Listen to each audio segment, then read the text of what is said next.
हमने पूरी बाइबल का निचोड़ आज इस ड्रामे में बता दिया।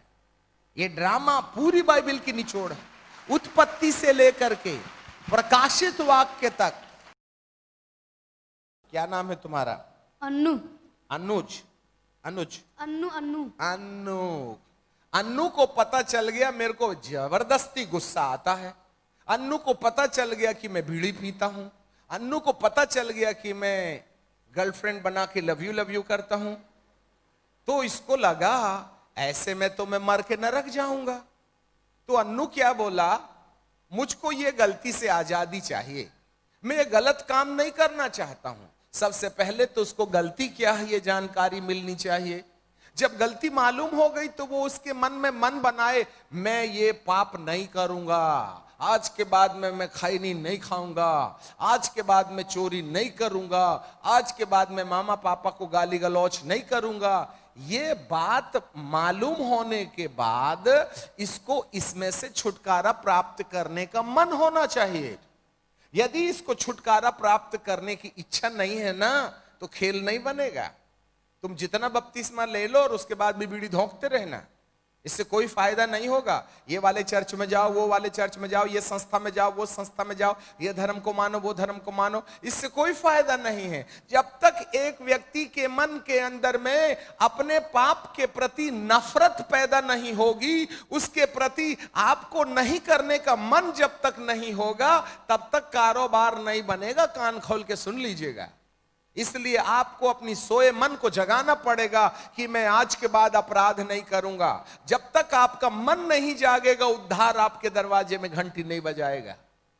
अब आज अन्नू के मन के अंदर में इच्छा हो गई, आज के बाद में मैं खैनी नहीं खाऊंगा। नंबर 1, अब इसके लिए खैनी से आजादी कौन करेगा?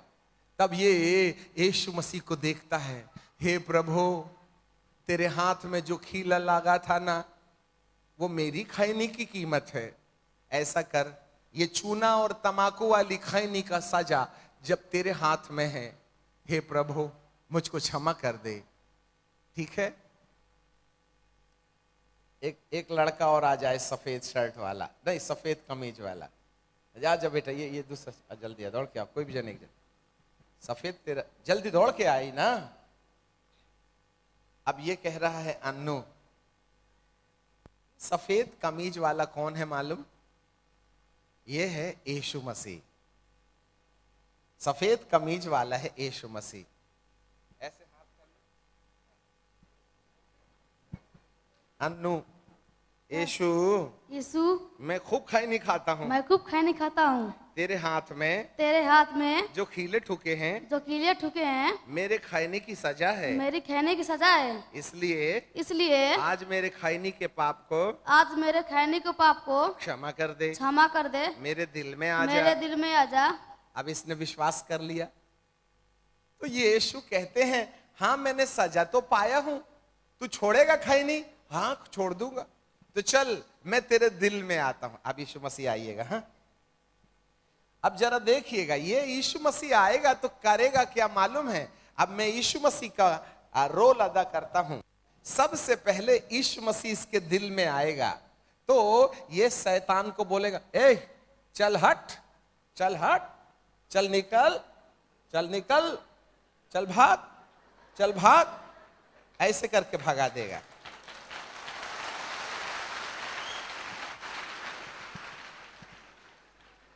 मनुष्य की आत्मा से शैतान को यीशु मसीह ने निकाल दिया।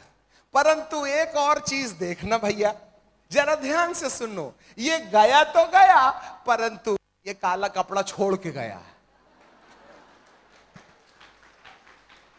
अच्छे से याद रखिएगा, पवित्र आत्मा गया था तो अपना सफेद वाला कपड़ा लेके गया था, परंतु दुष्ट गया तो अकेला गया, बीड़ी की और खैनी छोड़ के चला गया।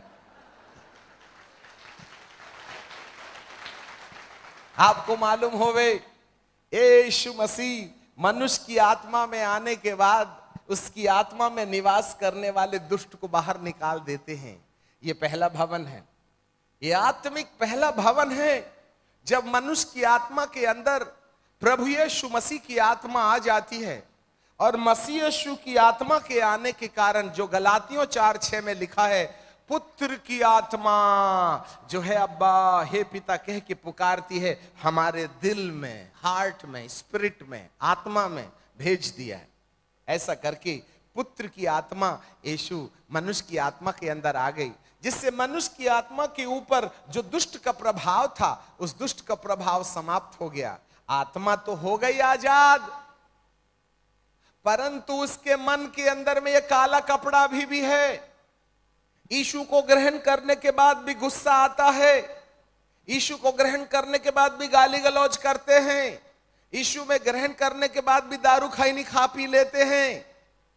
कितने विश्वासी हैं जो यीशु को मान जरूर लिए, यीशु की आत्मा को अपनी आत्मा में बुलाने से आपकी आत्मा का कनेक्शन परमेश्वर से हो गया।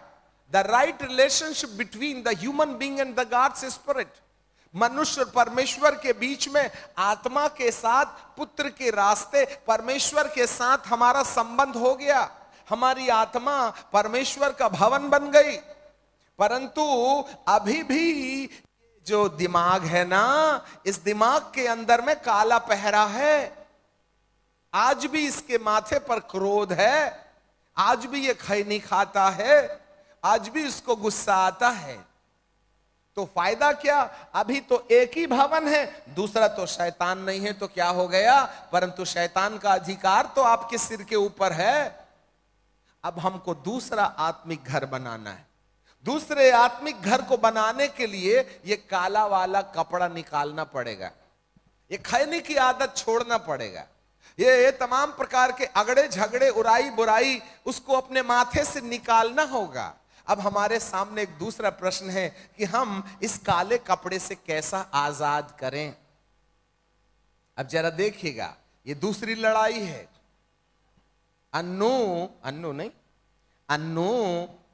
अब कह रहा है, हे प्रभु तू दिल में तो आ गया, मेरे पाप क्षमा तो कर दिया तूने, मैं धर्मी तो बन गया, परंतु प्रभु बार बार गुस्सा आता है मेरे को, ये लोभ जाता नहीं, और पड़ोसन से मेरा दिल लग गया है, वो तो मेरे दिल में सपने में रोज आती है, उसको छोड़ सकता नहीं। अच्छे से कान खोल के सुन लेना, धरती में कोई भी व्यक्ति इतनी सफाई से नहीं बताएगा आपको। हमको ऊपर ऊपर चूना लगाने की आदत नहीं है।